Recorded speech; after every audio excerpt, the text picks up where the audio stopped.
Hey gamers, I'm going to talk about a concept that might seem obvious, but most teams don't do. Ultimate orbs have been in the game since the start of Valorant, but it seems like players don't respect it or prioritize these orbs. In today's video, we're going to go into the power of orb farming and why it's important to prioritize these orbs.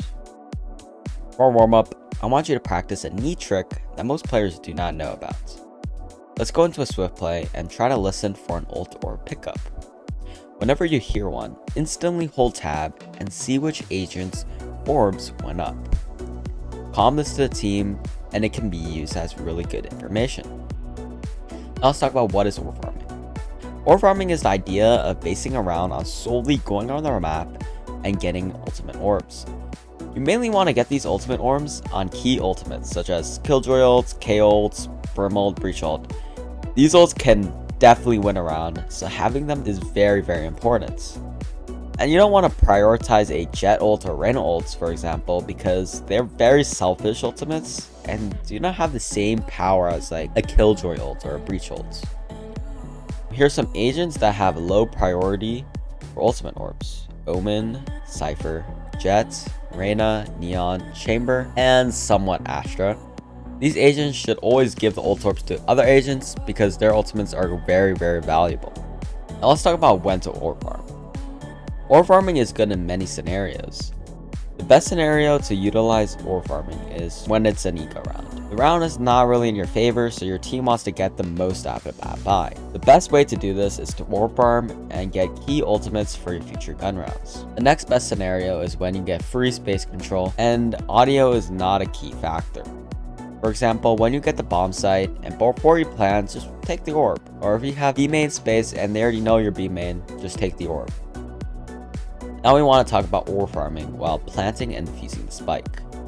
Usually there's a designated planner on the team. However, if a teammate is close to an ultimate, pass the bomb over to that player so they can plant the bomb and get the ultimate for post plant. For defusal, when you win the round, get the bomb's half and pass the defuse to a key agent to defuse.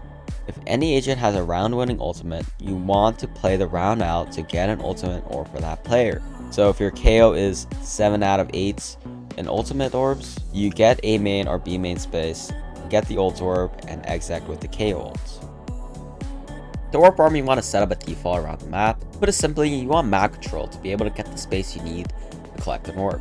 The best way to do that is through defaulting, as explained in my last video. If you've not seen my defaulting video, it's very important to have this foundation and just the understanding of what defaulting is. Once players approach the ultimate orb, players like to place a smoke down or place a cage or hold down the common angle that fights for the orb and get the orb and secure the ultimates.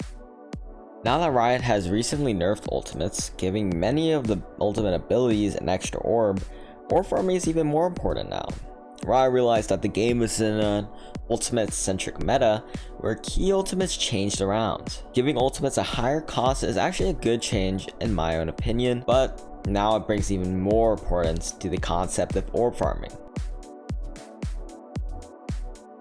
Let's put your knowledge to the test and hop into an unrated or competitive game and get orbs and prioritize orb farming. Call for the defaults and get orbs on key agents so the team can have ultimates for important gun rounds. I hope you guys learned a lot about orb farming. Many players do not give ultimate orbs the credit it deserves, so make sure you realize how strong they can be. I'll see you guys in the next video, and peace.